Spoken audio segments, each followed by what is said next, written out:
School culture.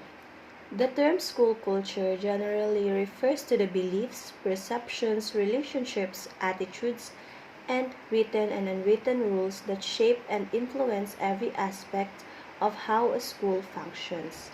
But the term also encompasses more concrete issues such as the physical and emotional safety of students, the order lines of classrooms and public spaces, or the degree to which a school embraces and celebrates racial, ethnic, linguistic, or cultural diversity. Classification of culture. Studying culture is a big job.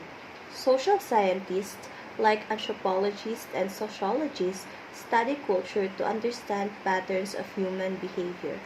While there are unlimited ways that people can express their culture, social scientists have developed two fundamental categories to define things produced by a society. First is material culture. Material culture is the physical things that are created by a society. The other category is non-material culture, or the intangible things produced by a culture.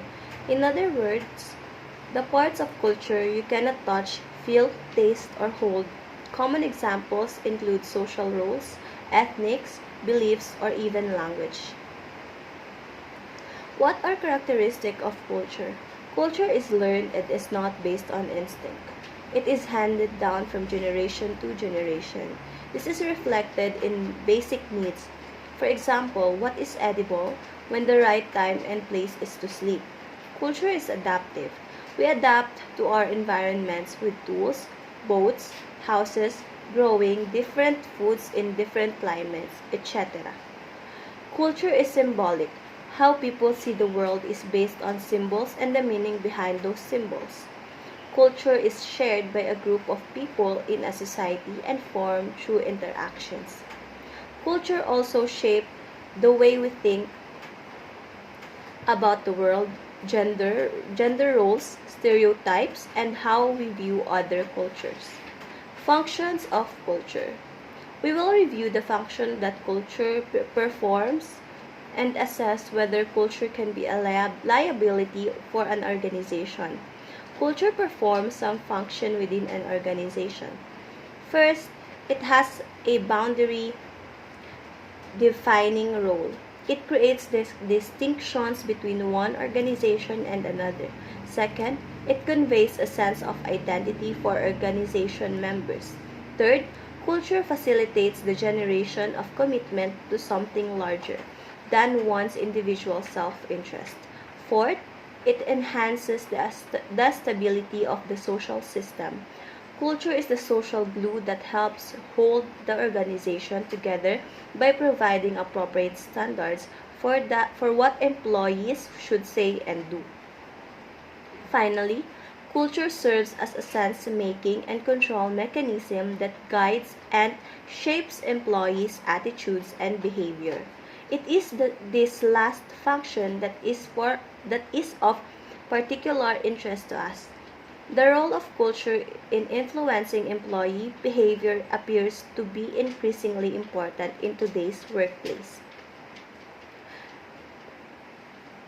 As organizations have widened spans of control, flattened structures introduced, teams reduced, formalization and empowered employees. The shared meaning provided by a strong culture ensures that everyone is pointed in the same direction.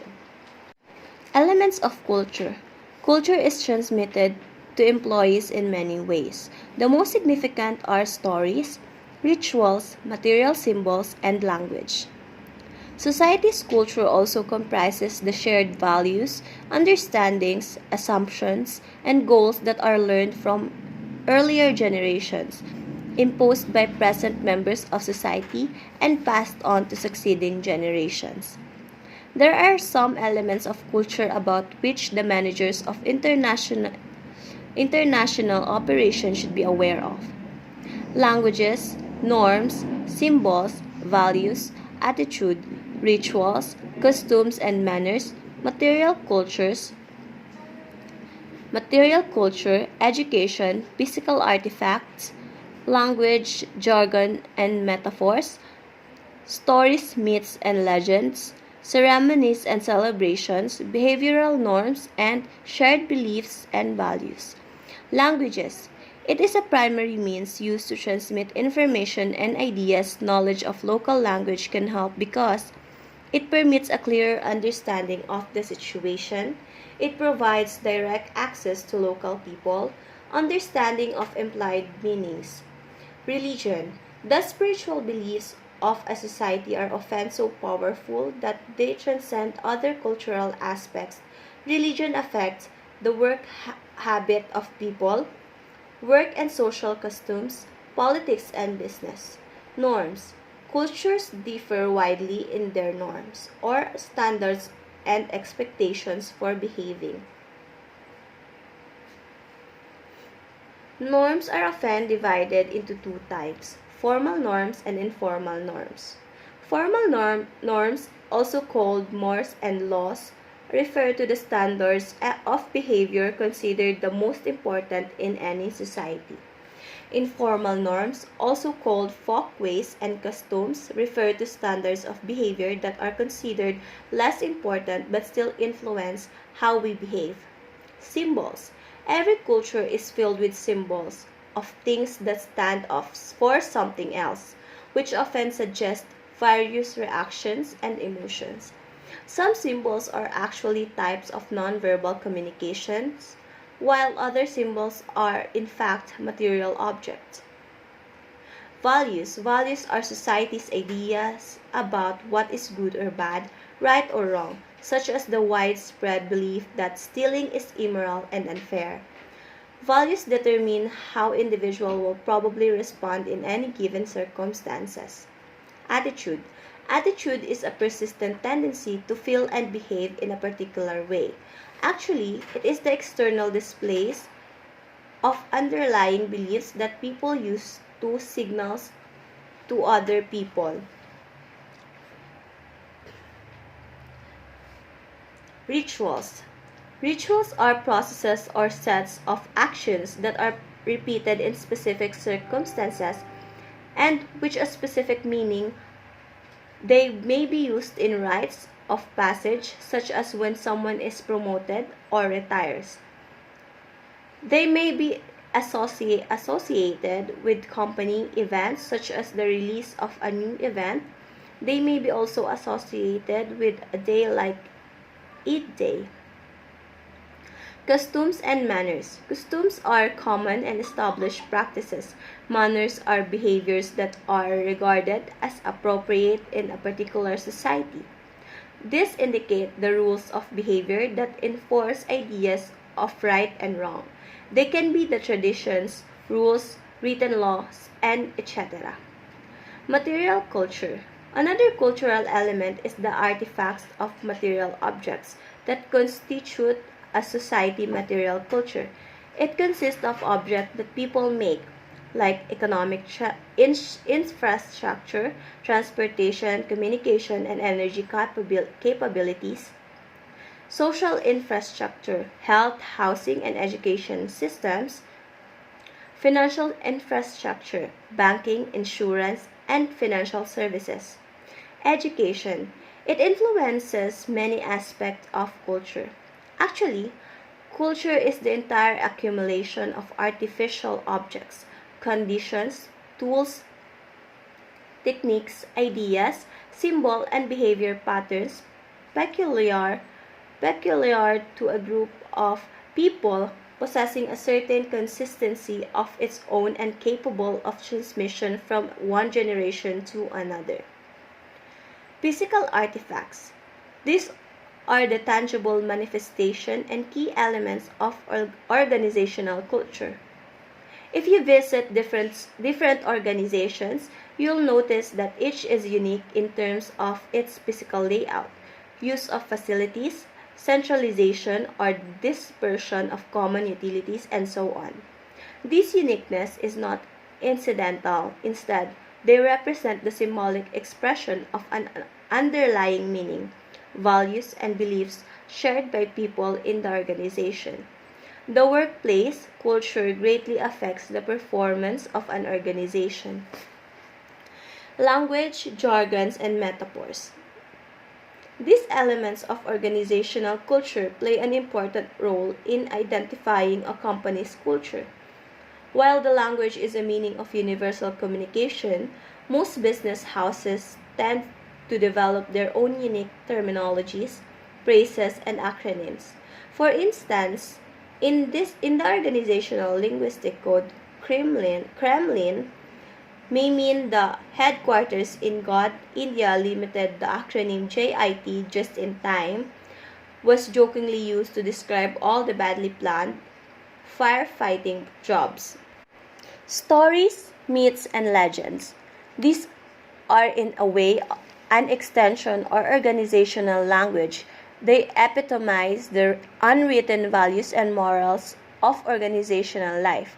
If you collect the various stories, anecdotes, and jokes shared in an organization, they often read like plots and themes, in which nothing changed except the characters.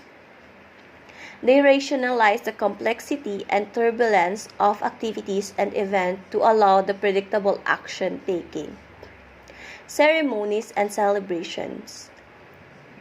These are consciously enacted behavioral artifacts which help in reinforcing the organization's cultural values and assumptions. For example, every year, Tata Steel celebrates Founders' Day to commemorate and reiterate its adherence to the organization's original values.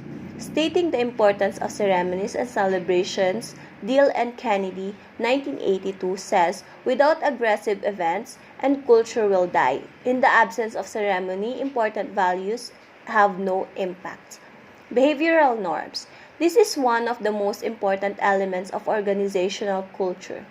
They describe the nature of expectations which impinge on the member's behavior. Behavioral norms determine how the members will behave, interact, and relate with each other. Shared beliefs and values. All organizations have their unique set of basic beliefs and values, also called moral codes, shared by most of its members. These are the mental pictures of organizational reality and form the basis of defining the organization's right or wrong. For instance, in an organization, if the predominant belief is that meeting the customer's demand is essential for success, any behavior that supposedly meet these criteria is acceptable, even if it violates the established rules and procedures. Values and beliefs focus organizational energies towards certain actions while discouraging the other behavioral patterns. Relationship between culture and society. Different societies have different cultures. A culture represents the beliefs and practices of a group, while society represents the people who share those beliefs and practices. What is the relationship between culture and society from a sociological perspective? In the social sciences, culture and society refers to two different important topics of study. Culture is the set of behaviors, thoughts, and other traits that are studied, whereas society is a group of people. The relationship between culture and society. The relationship is due to the fact that the social behavior of man, be it economic, political, moral, religious, or otherwise, is dominated by the culture of his group. The anthropology, the sociology, and the psychology are some of the main disciplines that are in charge of studying the relations between culture and society. These disciplines allows us to know the aspect of the human condition based on the influence that culture has on individual and society in general. The presence of culture implies the use of symbols through which individuals learn to modify their behavior by understanding the meanings of what is communicated. This modification of the behaviors from symbols allows the establishment of societies. In general, Culture generates values, institutions, and tools that modify social relations through a language of symbols that can be inherited to remain in society, manifested as tradition of society, or modified over time, manifested as developed of the society. School climate. Many schools across the country work to ensure that they promote a positive school climate in order to foster the success and emotional well-being of students, teachers, and staff, and b. address situations that exacerbate harmful behavior and diminish achievement. School climate refers to the quality and types of interactions that take place between and among young people and adults in a school. These interactions are framed by the culture and structure of the school, its composition and its relationship to families, communities, and the state, and have been found to affect students and school outcomes. All members of the school community have the ability to promote and sustain a positive school climate that facilitate student and school success. Although schools are in unique position to reach out and address students' interrelated needs, organizations in the community also play a large role in contributing to a positive school climate through partnerships with schools and the coordination of services that promote student success. Types of culture. Studying culture is a big job. Social scientists like anthropologists and sociologists study culture to understand patterns of human behavior. While there are unlimited ways that people can express their culture, social scientists have developed two fundamental categories to define things produced by a society. First is a material culture. Material culture is a physical things that are created by a society. In America, we have a strong material culture based on production of certain items like cars. America is proud of its car culture. We make cars, we drive cars, we use cars as symbols of our place in society, wealth, or feelings about the environment. Cars plus the other things that we physically create as Americans define our material culture. Now, material culture does not mean that it is an object that is bought and sold. It can also be something we all make. For instance, macaroni art is a common thing we all did as children. It is something that is common enough to unite us and therefore part of our material culture. The other category is non-material culture, or the intangible things produced by a culture. In other words, the parts of culture you cannot touch, feel, taste, or hold. Common examples include social rules, ethnic beliefs, or even language. As a culture, Americans believe in equality, but you cannot hold equality or make it out of macaroni noodles. Equality is something that does not actually exist. It is an idea that a culture produces about the treatment of people. This is non-material culture and it is just as big of an influence on our lives as material culture is. The strengths and weaknesses of the Filipino character, a socio-cultural issue. Submitted on April 27, 1988 by the Task Force to President Corazon Aquino, Senate, and the members of the press by then Senator Leticia Shahani, the moving spirit behind the program. The weaknesses of the Filipino characters, as cited in the report, are as follows: extreme family-centeredness, extreme personalism, lack of discipline, passivity and lack of initiative, colonial mentality, kanya-kanya syndrome, talangka mentality, lack of self-analysis and self-reflection, emphasis on forma rather than substance. Extreme family-centeredness. Excessive concern for family means using one's office and power to promote family interest and thus factionalism, patronage, political dynasties, and protection of erring family members. It results in lack of concern for the common good and acts as a block to national consciousness. Extreme personalism takes things personally, cannot separate objective tasks from emotional involvement. Because of this, the Filipino is uncomfortable with bureaucracy, with rules and regulations, and with standard procedures. He uses personal contacts and gives preference to family and friends in hiring services and even voting. Leads to the graft and corruption evident in Philippine society. Lack of discipline, a casual attitude toward time and space manifested in lack of precision and compulsiveness, in poor time management and procrastination. Aversion to following procedures strictly result in lack of standardization and equality control. Impatience can result in shortcuts, palusot, and nigas kugon often results to inefficient work system, the violation of rules, and a casual work ethic lacking follow-through.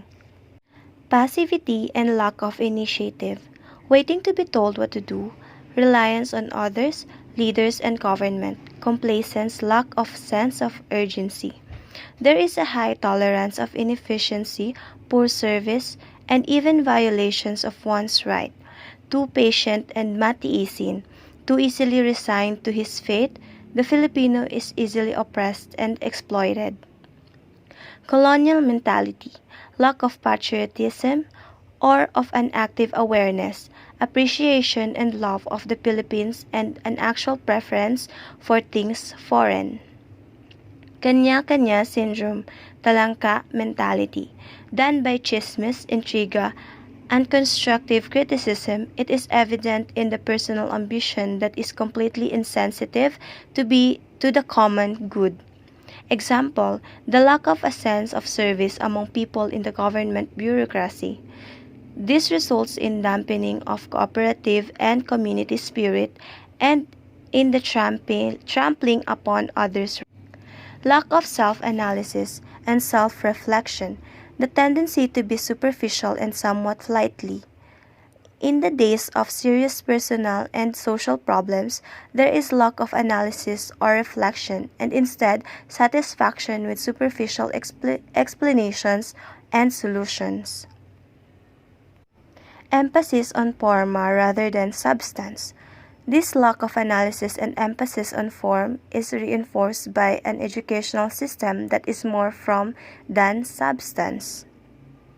These weaknesses are rooted in many factors: home, social and economic environment, culture and language, history, religion, educational system, mass media, leadership, and role models.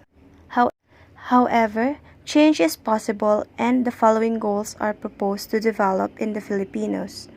Sense of patriotism and national pride, a sense of the common good, a sense of integrity and accountability, the values and habits of discipline and hard work, the values and habits of self-reflection and analysis, the internalization of spiritual values, and the emphasis on essence rather than on form. The strength of the Filipino character are pakikipagkapwa-tao, basic sense of justice and fairness, concern for others, ability to empathize with others, open to others and feel one with others, regard others with dignity and respect, deal with them as fellow human beings. Family orientation, source of personal identity, emotional and material support, and one's main commitment and responsibility. Sense of family results in a feeling of belongingness and rootedness in a basic sense of security. Joy and humor. Filipinos have a cheerful and fun-loving approach to life and its ups and downs. Laughing at ourselves and the mess we are in is an important coping mechanism. Playful, sometimes disrespectful, we laugh at those we love and at those we hate, and we make jokes about our good fortune and bad. Flexibility, adaptability, and creativity. We can adjust and to adapt to circumstances and the surrounding environment, both physical and social. Adjust to whatever happens, even in an unplanned or anticipated events. We possess a tolerance for ambiguity that enables us to remain unfazed by uncertainty and lack of information. Hard work and industry. We have the capacity for hard work given proper conditions, to raise one's standard of living and to possess the essentials of a decent life for one's family. We are willing to take the risk with jobs abroad and while there to work at 2 or 3 jobs.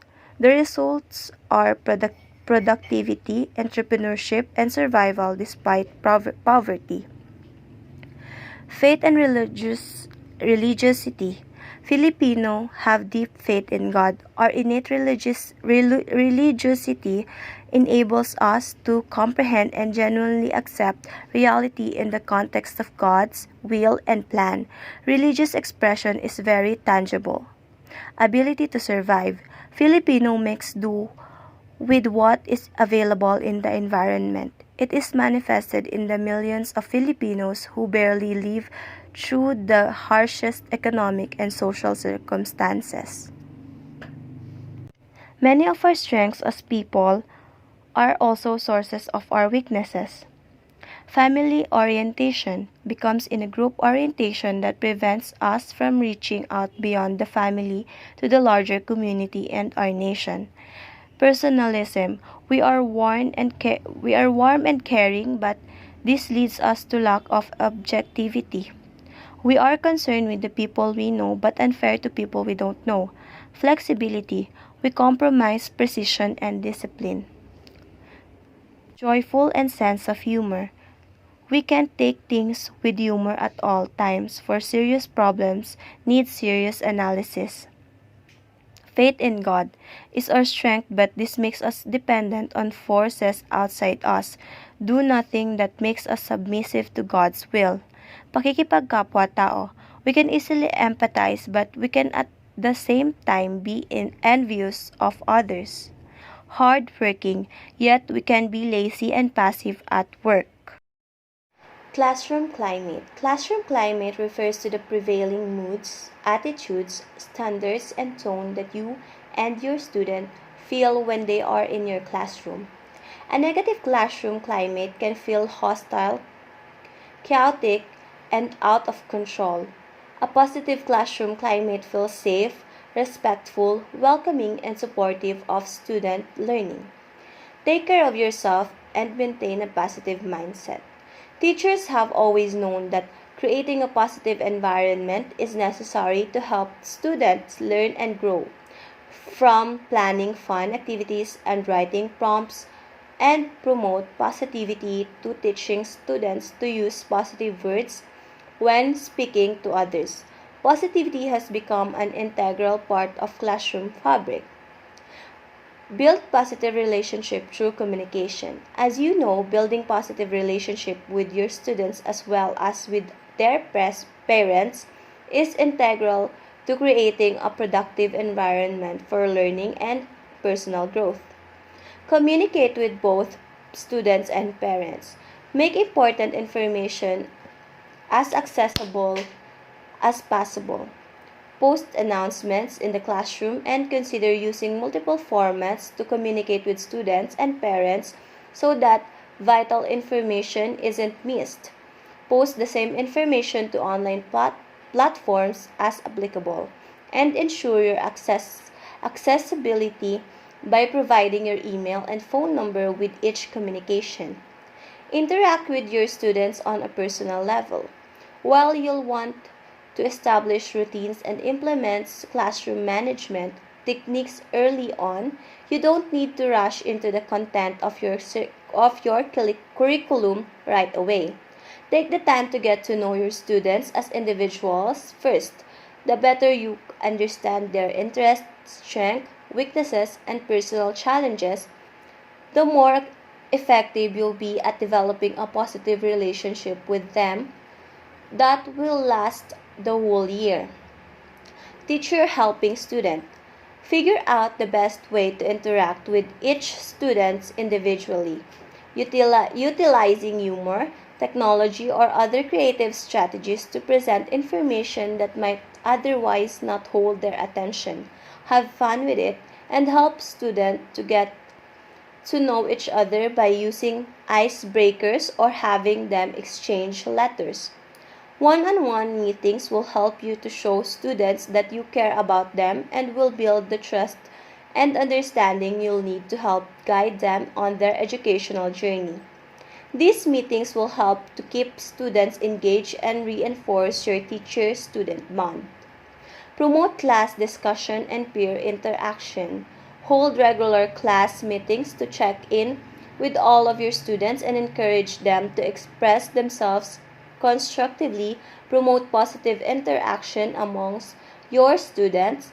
Allow them to share their feelings and encourage them to listen to each other.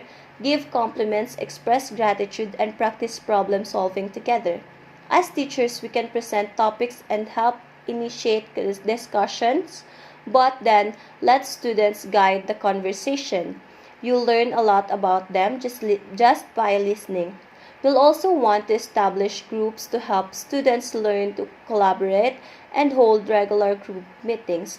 You may find that some students are more attentive in these smaller groups, and you'll be able to provide extra help and attention for those who need it.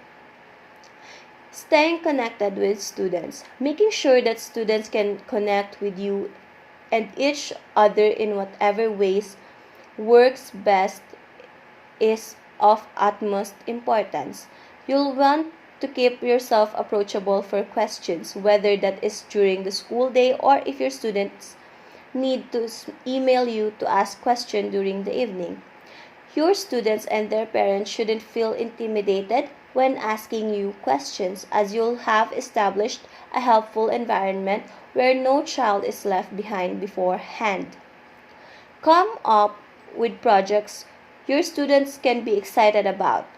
An easy way to keep your student engaged and excited about learning is to come up with projects that are both fun and meaningful, such as creating a class book, if you want to engage students and get them excited about writing. Then let them see their work and their names in print in a collaboratively created class book. This project serves to introduce young writers to the writing process and build confidence in their skills. It also promotes teamwork, encourages creativity, and creates a keepsake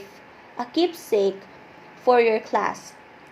Create a sense of order and routine. Creating routines helps to maintain a sense of order in the classroom. Routines provide students with a solid foundation from which to start from and structure to help them move through their day.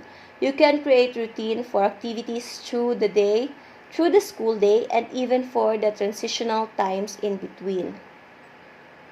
To create routines that your students can stick to, start by explaining each routine and why it's important. Let your students know exactly what to expect as well as what you will expect from them. Then, let your students practice the routine using modeling and demonstrations. Positively reinforce good behavior.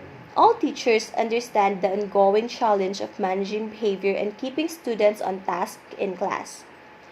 There was once a time when doling out harsh punishment for misbehavior was common practice, but we have since learned that positive reinforcement of good behavior is a much more effective method of changing students' behavior for the better.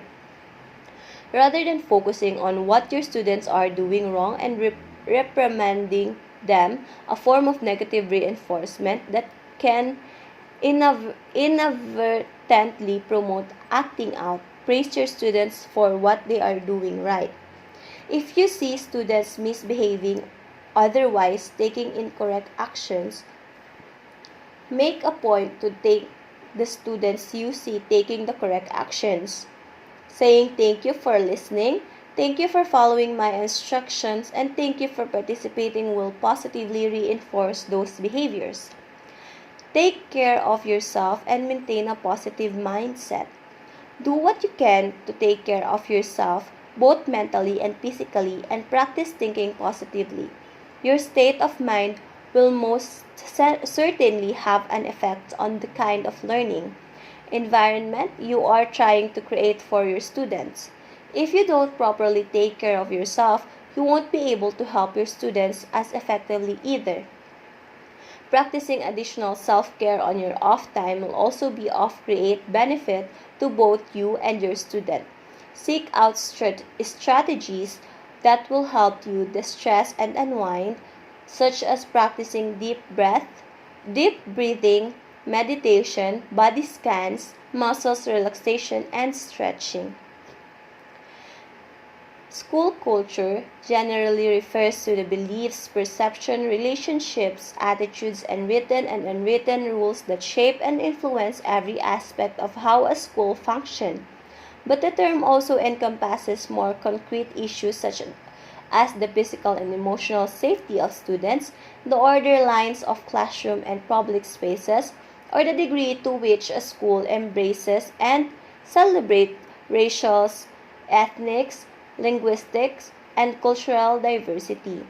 Like the larger social culture, a school practices and it is heavily shaped by a school particularly institutional history. Students, parents, teachers, administrators, and other staff members all contribute to their school's culture, as do other influences such as the community in which the school is located, the policies that govern how it operates, or the principles upon which the school was founded. Broadly defined, positive school culture are conducive to professional satisfaction, moral, and effectiveness, as well as the student's learning, fulfillment, and well-being. The following list is a representative selection of a few characteristics commonly associated with positive school culture. The individual successes of teachers and students are recognized and celebrated. Relationships and interactions are characterized by openness, trust, respect, and appreciation. Staff relationships are collegial, collaborative, and productive, and all staff members are held to high professional standards. Students and staff members feel emotionally and physically safe, and the school's policies and facilities promote student safety. School leaders, teachers, and staff members model positive, healthy behaviors for students. Mistakes not punished as failures, but they are seen as opportunity to learn and grow for both students and educators. Students are consistently held to high academic expectation, and a majority of students meet or exceed those expectations. Important leadership decisions are made collaboratively with input from staff members, students, and parents. Criticism, when voiced, is constructive and well-intentioned, not antagonistic or self-serving. Educational resources and learning opportunities are equitably distributed, and all students, including minorities and students with disabilities, all students have access to academic support and service they may need to succeed. 5 characteristics of school culture. In creating cultures of thinking, Ron Richard reveals the hidden tool for transforming our school's culture. Every school has a unique organizational culture. The most effective school cultures support great teaching and learning. They empower teachers to communicate, collaborate, reflect, inquire, and innovate, as defined at a session of the National Institute for Urban School Leaders at the Harvard Graduate School in 2018. School culture is made up of connections, core beliefs, and behaviors of students, families, and educators.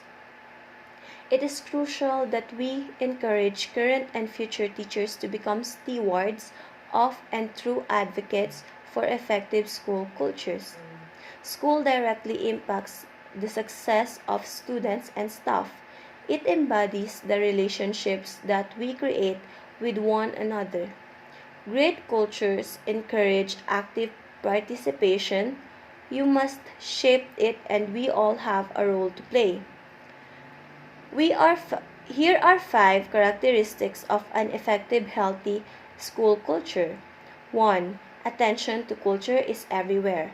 As explained by author and researcher Samuel Casey Carter, while students do learn during class, there's also much that is learned implicitly outside of the classroom.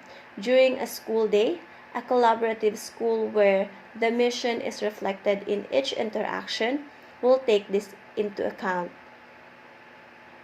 Shared vision and high expectation go a long way toward achieving a school's mission. When faculty, staff, and students are deeply engaged and embrace their school's culture, it rever, it's, it rever, reverberates throughout a school community. The understanding that culture deeply influences outcomes and that stewarding culture is the shared responsibility of all members of the community is key to having a positive and lasting impact. Number 2, a nurturing environment with high expectations. Culture isn't dictated by one person, it's created by a community. Supporting and challenging individuals in a nurturing environment not only drives growth but ensures that community members are engaged. A school culture encompasses the perspective and backgrounds of its members as well as the culture environment itself. School leaders who seek out every opportunity to stretch the skills, goals, and strengths of their community, students, teachers, and parents alike display a commitment to a healthy, nurturing environment. Individualized support is important for establishing a nurturing environment that meets students where they are and establishes clear and relevant expectations as put by nationally recognized speaker and author Almitra Berry Jones, adopting a student-first mindset and understanding the impact of culture enables teachers to move toward academic equity. Number 3, engage staff, engage students. According to 2008 Gallup poll, engaged students are 4.5 times more likely to be hopeful about the future than disengaged peers. A study from Cardwell echoes the importance of engagement, finding the students who reported high levels of teacher support indicated that they also had higher levels of engagement. The point? School cultures that promotes engagement from students and staff display a greater sense of positivity and investment in the institution and its community. Educators who are equipped with the resources and skills to drive change within their school, while echoing the importance of culture, are some of our biggest allies in transforming education. 4. A commitment to lifelong learning. Beliefs, values, and actions spread the farthest when learning is actively happening at every level. In education, every member of the school community should feel compelled to participate in the learning process. Teachers who model inquiry, curiosity, and even uncertainty create the understanding that what students have not yet learned can be learned, and that a desire to learn is the first and most essential step in the process. And establish sound vision and practices that model learning go hand in hand with effective school cultures. It's important to keep in mind that as we learn, culture can change. A school that consistently reflects about the needs of students and staff is more likely to sustain an effective culture. Number 5, holistic sense of responsibility. Responsibility for the upkeep of a culture lies with everyone who is impacted by it. Culture embodies the relationships that faculty, staff, families, students, and administrators create with one another. Schools that promote true collaboration beyond the simple division of labor invite contribution from all members of their communities.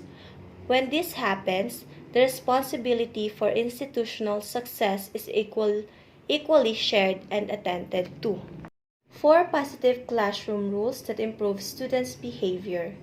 Teachers should have a vision of the rules that they want to govern their classroom. There are a few things to consider when you are creating rules for your classroom. Keep the list short, about 3 to 5 rules. Positively frame all rules. Focusing on the positive results of a behavior rather than the negative will set the tone in your classroom. Make the rules general. Keep your rules broad enough to encompass a few ideas. Create rules that are easy to remember. Here is a list of 4 rules that can improve students' behavior. We are safe. This broadly stated rule sets the tone for some specific issues that can come up in the classroom throughout the school year. The idea of being safe includes physical and emotional safety. Although the rules is stated broadly, it is a good idea to discuss specific examples of being safe and being unsafe, both physically and emotionally. Some specific issues that this rule covers includes hitting, pushing, fighting, using class materials safety, for example, chairs, scissors, manipulatives, and etc. Following safety procedures, example, fire drill or lockdowns. Bullying. We are respectful. This rule discusses how students are expected to interact with each other, how students are expected to interact with the teacher, and how students are expected to interact with the classroom. Some specific issues that this rule covers includes using kind words, listening to other teachers and staff in the school, listening to your peers, having a respectful tone, treating the classroom and school materials nicely, respecting personal space and people's personal requests. We follow direction the first time. This rule can apply to almost anything that happens in the classroom. I like this rule because it emphasizes listening the first time a direction is given. This rule focuses on being responsive to a direction immediately.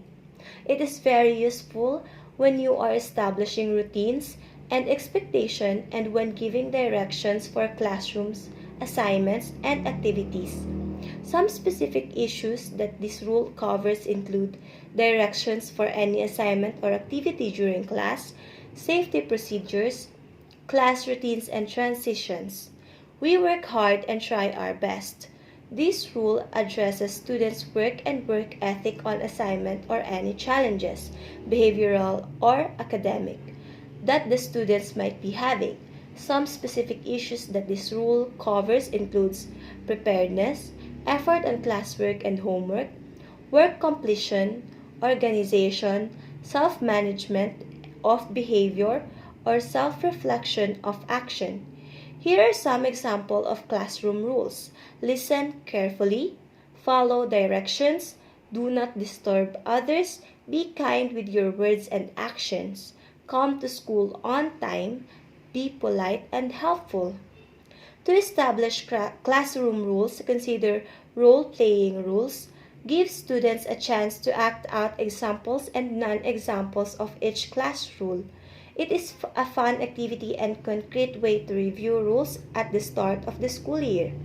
In addition to having classroom rules, social and emotional learning, or SEL, can allow students to develop empathy and the social and emotional competencies of self-awareness, self-management, social awareness, relationship skills, and responsible decision-making.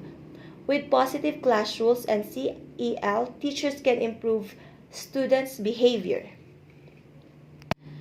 Violence and disorder. What is violence? Violence is often understood as the use of threat or force that can result in injury, harm, deprivation, or even death. It may be physically, verbal, or psychological. Three categories of violence. Visible violence is embodied in behavior and occurs when one or more persons inflict physical, verbal, and or psychological acts of violence on other people. It refers to an abuse of power or authority, an action that generally takes place in asymmetrical relationships. Visible violence include direct violence, institutional violence, cultural violence, structural violence. Invisible violence is the little things that adults do to children every day, partly because they are just too busy. Utterly invisible violence explains why the dysfunctional behavioral outcomes actually occur. What is school violence? School violence refers to violence that takes place in a school setting. Types of school violence: physical violence, which includes any kind of physical aggression, the use of weapons, as well as criminal acts like theft or arson. Psychological violence, which includes emotional and verbal abuse. Sexual violence, which includes sexual harassment, sexual intimidation, unwanted touching, sexual coercion, and rape. Bullying, which can take place psychological or sexual forms and is characterized by repeated and intentional aggression toward another person. Corporal punishment is the most widespread form of violence against children and is a violation of their human rights. Gender-based violence both reflects and reinforces inequities between men and women and compromises the health, dignity, security, and autonomy of its victim. A lot of mental health disorders like schizophrenia and bipolar disorder result in students not being able to handle their emotions and responding in a violent manner. Most students with mental health disorders may be watched carefully for signs of violence and a plan may be made to deal with such a situation. In cases students with a mental health disorder has difficulty controlling his or her anger or has the tendency to get violent, the teacher may develop a plan with the school.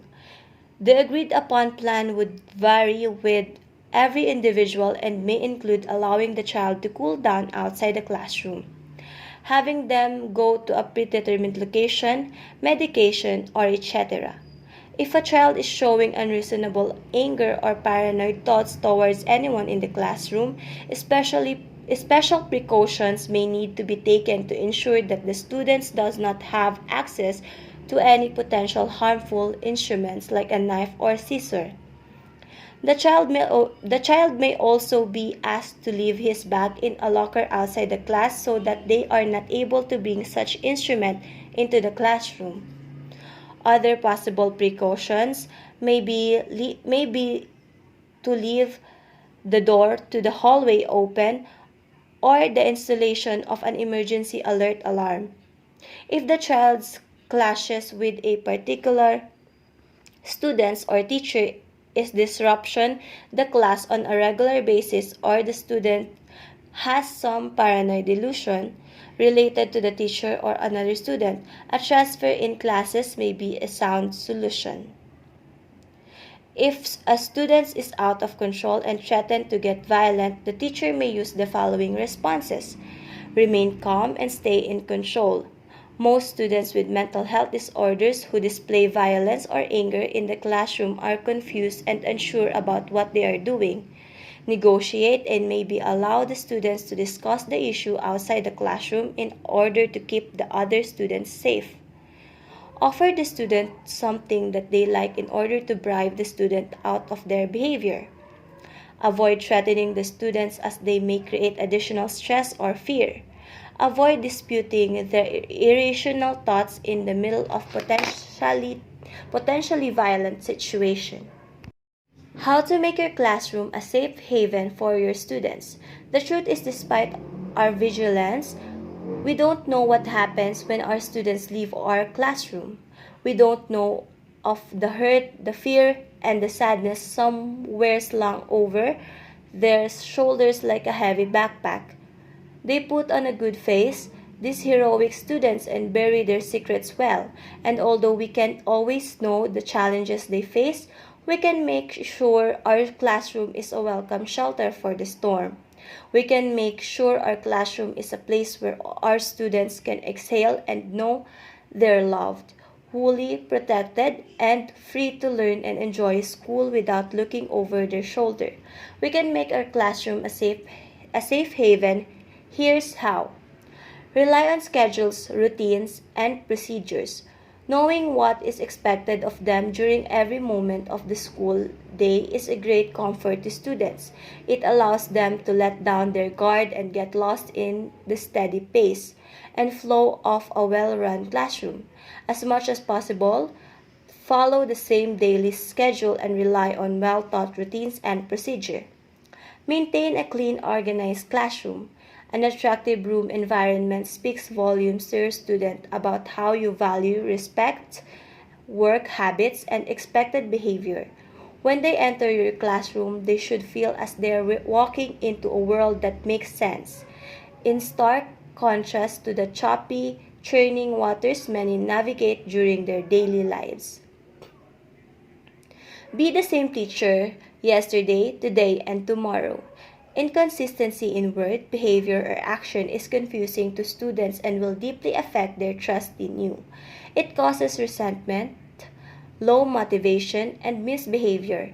It also brings tension and unhappiness to your classroom and sends the message that you're yet another adult that can't be counted on. Be kind. It's so simple but means so much. Treat every student with kindness, patience, and gentleness, regardless of how difficult at times that can be. Doing this one thing will send you likability through the roof, allow you to build easy rapport with your students, and make your classroom as welcoming as the smell of turkey on Thanksgiving. Protect your students from misbehavior. This is the key to creating a classroom your students look forward to coming to every day. They must feel safe and comfortable working with and sitting next to any and all of their classmates. Every day they come to school, they should feel confident in knowing that they'll be able to enjoy their day without being interrupted, bothered, or bullied. Don't take misbehavior personally. Teachers who yell, threaten, use sarcasm, or otherwise take misbehavior personally are disliked and distrusted intensely, though often privately, by students. They're also least likely to follow a classroom management plan, which would allow them to demand the highest standards of behavior without causing friction with students. Maintain a peaceful learning environment. Few students do well in a tension-filled classroom, but those with difficult lives outside of school have a particularly rough time, often shutting down, staring off into space, or engaging in a serious misbehavior. A classroom is only as peaceful as the teacher in charge. You set the tone with your calm presence, even reactions, and pleasant attitude.